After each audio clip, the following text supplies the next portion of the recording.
ఒక్క భాగవతం ఒక ఎత్తు. ఒక్క భాగవతాన్ని ప్రవచనం చెయ్యాలి అంటే ఒక బ్రహ్మవేత్త, ఒక బ్రహ్మర్షి, ఒక బ్రహ్మమును తెలుసుకున్నవాడు ఆయన మాత్రమే ప్రవచనం చేయవలసి వచ్చింది.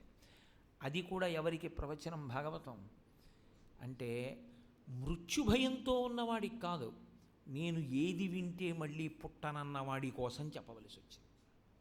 అందుకే పెద్దలు ఇప్పటికీ ఒక మాట చెప్తారు, ఏ సభకైనా అయ్యో ఇంత మంచి కార్యం చేస్తుంటే రాలేదేమీ ఎక్కువ మంది, ఈ అదృష్టం అందుకోలేకపోయారేమీ అని బాధపడు. ఒక్క భాగవతానికి మాత్రం బాధపడే అధికారం నీకు లేదు. ఎందుచేత అంటావేమో, భాగవతం వినడానికి ఒక అదృష్టం ఉండాలి. భాగవతం వినడం అంత తేలిక కాదు. కొన్ని కోట్ల కోట్ల కోట్ల జన్మల తర్వాత భాగవతం వినేటటువంటి అదృష్టం కలుగుతుంది. అందున భాగవతం చదవడం వేరు, భాగవతాన్ని ప్రవచనంగా వినడం వేరు. ఎందుకంటే ప్రవచనం అంటే ప్రకృష్ట వచనం, బాగా నాటుకునేటట్లుగా చెప్పేటటువంటి ప్రక్రియకి ప్రవచనం అని పేరు. బాగా నాటుకునేటట్టు చెప్పినటువంటి ప్రక్రియలో భాగవతంలో ఒక్క విషయం మనసుని పట్టుకున్నా మీరు నన్ను నమ్మండి, ఖచ్చితంగా జీవితంలో ఒక పెనుమార్పు వస్తుంది. అందుకే భాగవతము యొక్క గొప్ప ప్రయోజనం ఏమిటంటే జీవుని యొక్క విడుదల. తేలికగా విడిపోవడానికి కావలసినటువంటి పుణ్యాన్ని తీసుకెళ్ళి ఖాతాలో వేస్తారు. ఇటువంటి స్థితి, ఇటువంటి ప్రయోజనం మీకు ఇక ఏ ప్రవచనము వలన, ఏ పారాయణ వలన ఇక మీకు లభించదు. అందుకే అంత గొప్ప భాగవతం కాబట్టి నిగమకల్పతరోర్గళితం ఫలం శుకముఖదామృత ద్రవ సంయుతం పిబత భాగవతం రసమాలయం ముహురహో రసికా భువి భావుకాహ.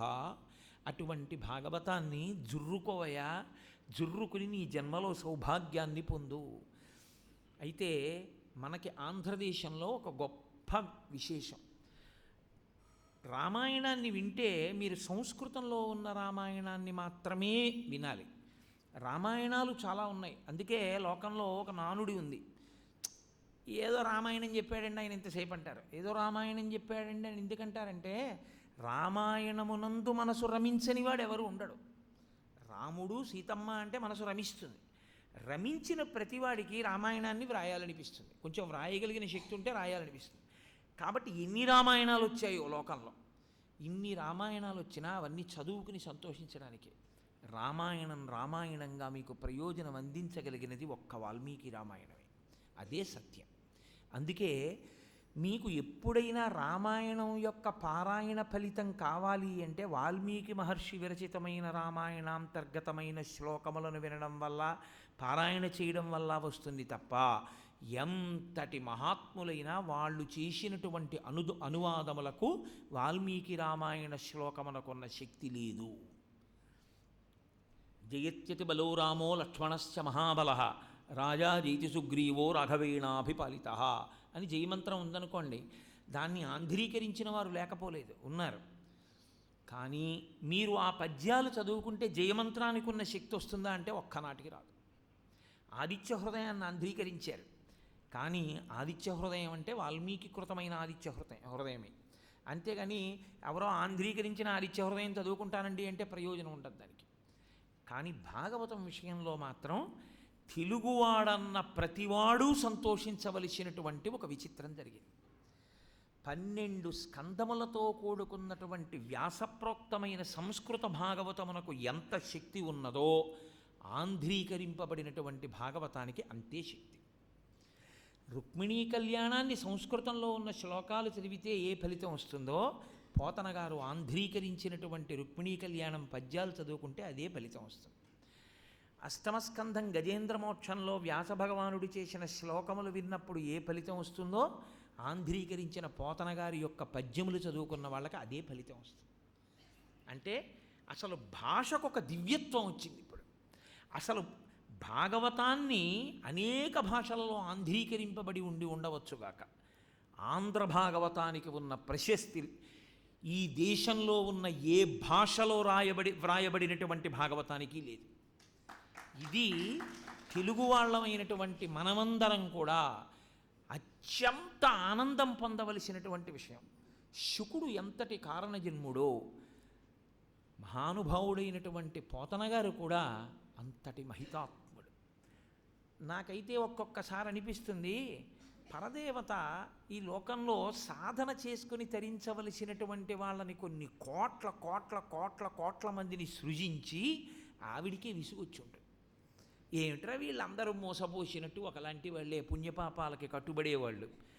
ఒక్కడు పుట్టుకతోటువంటి మహాభక్తుడు మహాజ్ఞాని అయిన వాడిని సృజిస్తాననుకుంటుంది. కాబట్టి కొన్ని కోట్ల మంది సామాన్యులు సృష్టింపబడిన తర్వాత ఒక కారణజన్ముడిని ఆవిడ సృజిస్తూ ఉంటుంది. ఆయన పుట్టుకతోనే అటువంటి జ్ఞానాన్ని పొందుతాడు. శుకుడు ఆ కోవకి చెందినటువంటి వాడు. మళ్ళీ మహానుభావుడు పోతనగారు అటువంటి స్థాయిని పొందిన వ్యక్తి. అందుకే పోతనగారు ఆయన భాగవతం 2 కాదు. పోతనగారు అనేటప్పటికీ మనకి జ్ఞాపకానికి వచ్చేది భాగవతమే. నిజానికి ఆయన చాలా చేశారు. వీరభద్ర విజయం అని నేను శివమహాపురాణం చెప్పినప్పుడు పార్వతీ కళ్యాణం పద్యాలన్నీ పోతనగారు చేసినటువంటి వీరభద్ర విజయంలో పద్యాలే చెప్పాను కూడా. అంత అద్భుతంగా ఉంటాయి ఆ పద్యాలు. భోగినీ దండకం చేశారు. అయినా పోతనగారి పేరు చెప్పేటప్పటికి మనకి అవేమీ జ్ఞాపకానికి రావు. పోతనగారి పేరు చెప్పేటప్పటికి జ్ఞాపకం వచ్చేది ఒక్క భాగవతమే.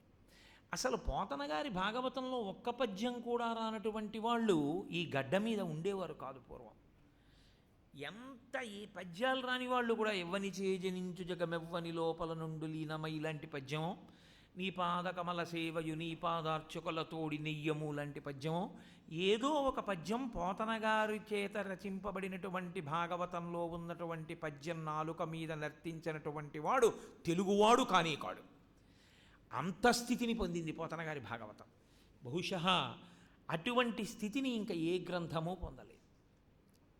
పోతనగారు భాగవతాన్ని ఆంధ్రీకరిస్తూ ప్రారంభంలోనే ఒక పద్యం చేశారు. నిజానికి ఆ పద్యమే భాగవతం.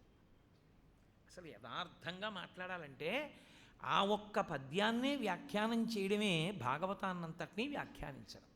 ఆ ఒక్క పద్యం చెప్తే భాగవతం అంతా చెప్పేసినట్టే. ఆయన యొక్క శక్తి అది, ఆయన భక్తికి అలా పడింది ఆ పద్యం.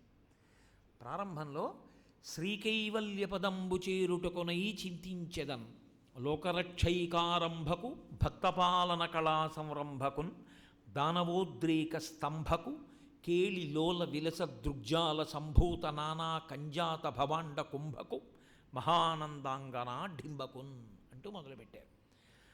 అసలు ఆ పద్యం తెలుగు భాషలోనే మకుటాయమానమైనటువంటి పద్యం. శ్రీకైవల్య పదంబు చేరుటకునై చింతించదన్. చింతించడం మనసుతో చేస్తారు. ఆయన అన్నారు, నేను ఈశ్వరుణ్ణి చింతిస్తూ ఉంటాను. ఎవరా ఈశ్వరుడు అంటే లోకరక్షైకారంభకు భక్తపాలన కళా సంరంభకున్ దానవోద్రేక స్తంభకు. ఇవి ఆయన వేసినటువంటి 3 విశేషణాలు. ఈ 3 విశేషణాల చేత ఆయన ఆవిష్కరించినది సృష్టికర్తగా, స్థితికర్తగా, ప్రళయకర్తగా 3గా ప్రకాశించే ఒక్క పరబ్రహ్మం. 3గా ఉంటాడు. ఎందుచేత అంటే శ్రీకైవల్య పదంబు చేరుటకునై చింతించదన్ లోకరక్షైకారంభకు. లోకరక్షణ అన్నది అసలు సృజించడంతో మొదలు, లోకాల్ని పుట్టించడంతో మొదలు. కాబట్టి సృష్టికర్త ఆయనే. భక్తపాలన కళా సంరంభకున్ స్థితికర్త ఆయనే. దానవోద్రేక స్తంభకు లయకర్త కాదు. ఈ 3లోకే భాగవతం అంతా వెళ్ళిపోతుంది. ప్రారంభం చూడండి, భాగవతం అంతా కూడా అసలు ఈ బ్రహ్మాండములు ఎలా సృజింపబడ్డాయో, ఈ లోకాలు ఎలా వచ్చాయో, అవతారాలు ఎలా వచ్చాయో, అన్ని అవతారాలు ఎందుకు ఎత్తాడో ఇవన్నీ చెప్తారు. తర్వాత వరుసగా భక్తులందరినీ ఆయన ఎలా కటాక్షించాడో, ప్రహ్లాదోపాఖ్యానం దగ్గర నుంచి, బ్రహ్మగారిని రక్షించడం దగ్గర నుంచి, ధ్రువోపాఖ్యానం, గజేంద్రమోక్షం ఇవన్నీ చెప్పుకొస్తారు.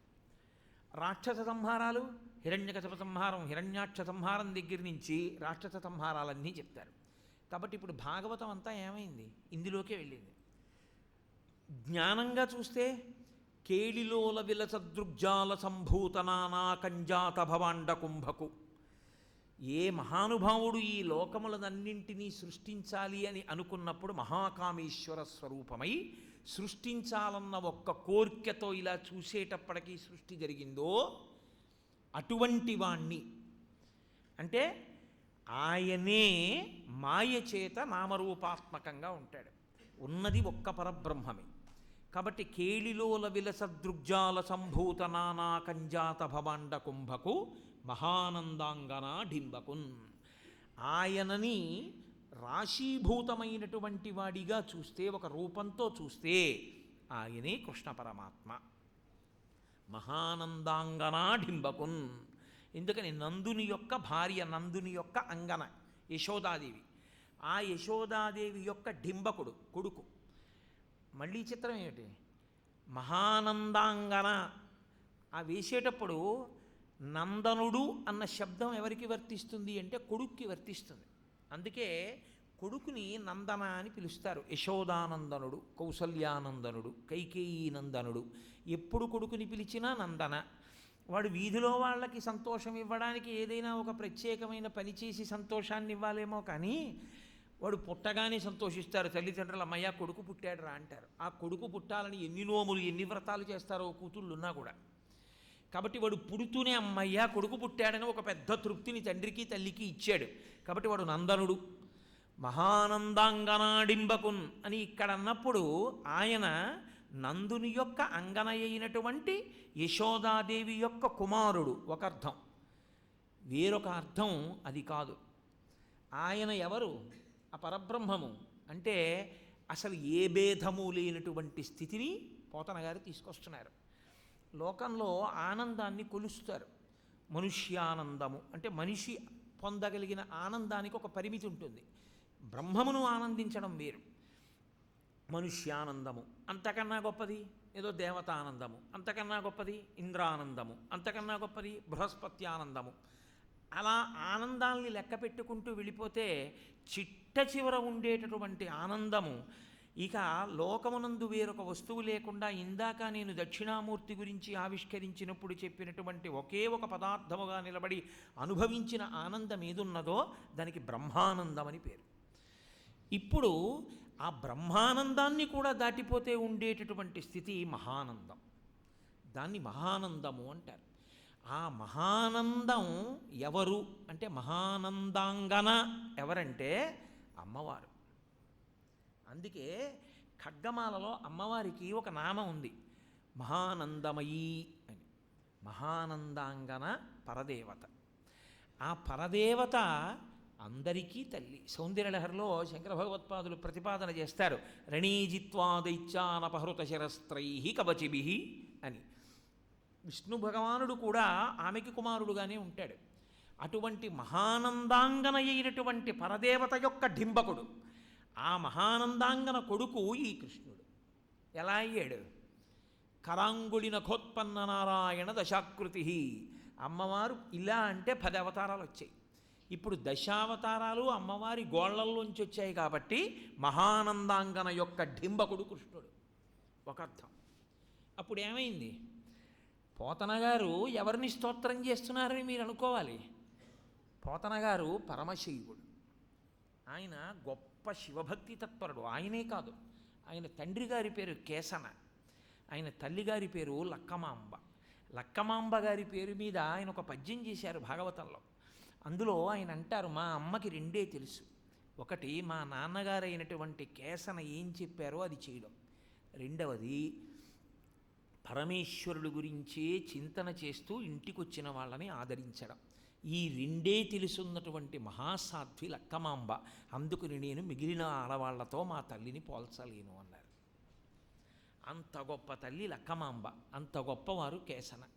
ఈ కేసన లక్కమాంబల యొక్క సంతానంలో వచ్చినటువంటి వాడు 2 మగపిల్లలు.